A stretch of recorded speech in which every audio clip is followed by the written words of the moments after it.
ॐ गजाननं भूतगणाधिसेवितं कपिध्वजम्बो फलचारुभक्षणम् उमासुतं शोकविनाशकारकं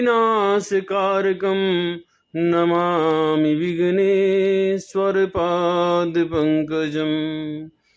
शान्ताकारं भुजगशयनं पद्मनाभं सुरेशं विश्वाधारं गगनसदृशं मेघवर्णं शुभंगं लक्ष्मीकान्तं कमलनयनं योगिभिर्ध्यानगम्यं वन्दे विष्णु भवहरं सर्वलोकैकनाथं।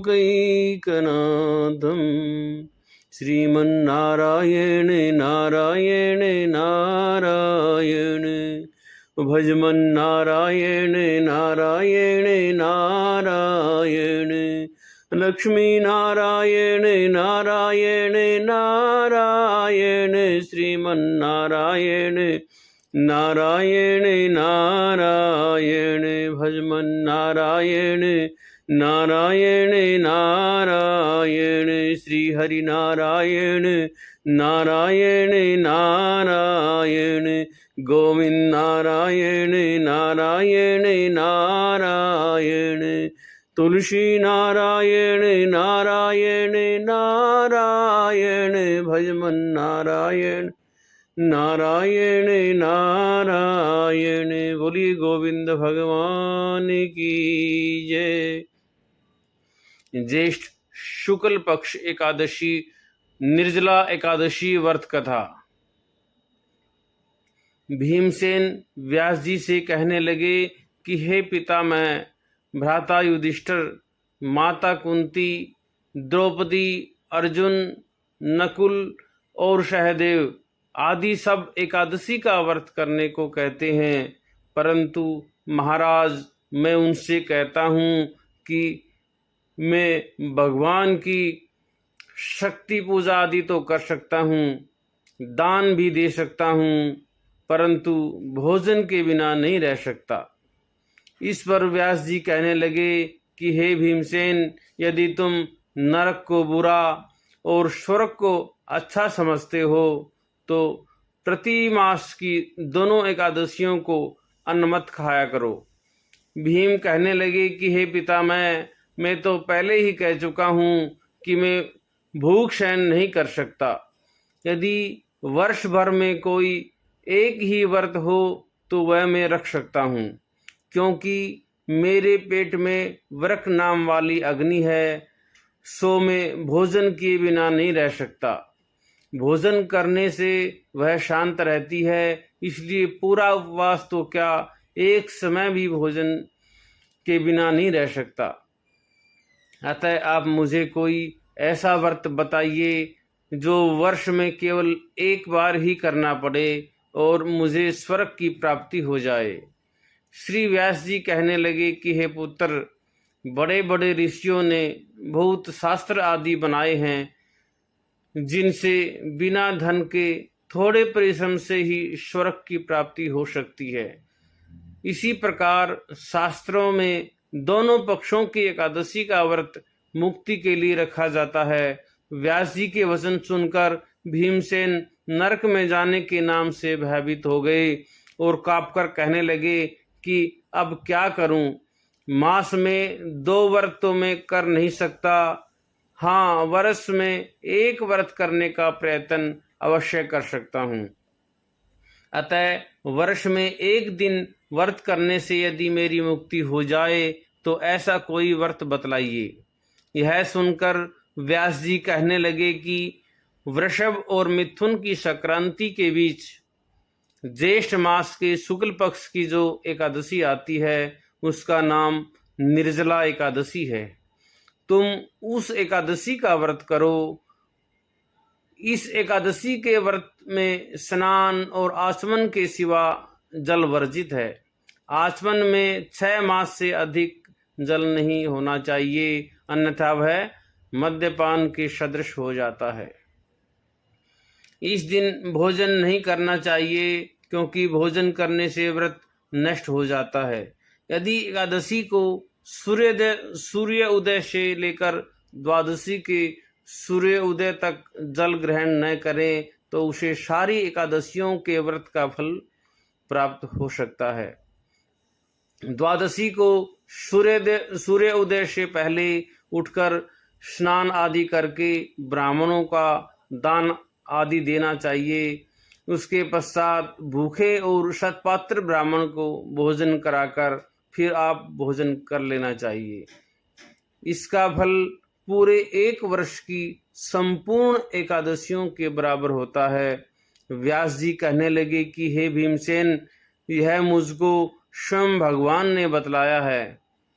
इस एकादशी का पुण्य समस्त तीर्थों और दानों से अधिक है। केवल एक दिन मनुष्य निर्जल रहने से पापों से मुक्त हो जाता है।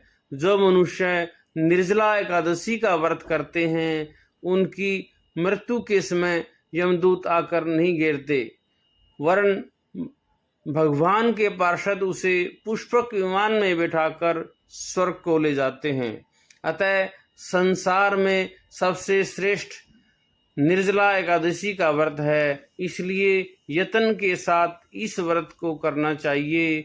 इस दिन ओम नमो भगवते वासुदेवाय मंत्र का उच्चारण करते रहना चाहिए और गौदान करना चाहिए। इस प्रकार व्यास जी की आज्ञा अनुसार भीमसेन ने इस व्रत को किया।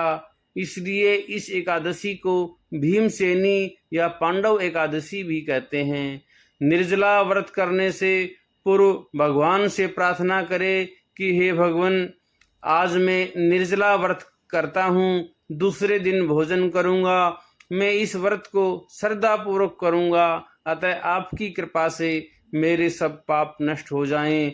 इस दिन जल से भरा हुआ एक घड़ा वस्त्र से ढककर स्वर्ण सहित दान करना चाहिए। जो मनुष्य इस व्रत को करते हैं उनको करोड़ पल सोने का दान का फल मिलता है, और जो इस दिन यज्ञ आदि करते हैं उनका फल तो वर्णन ही नहीं किया जा सकता।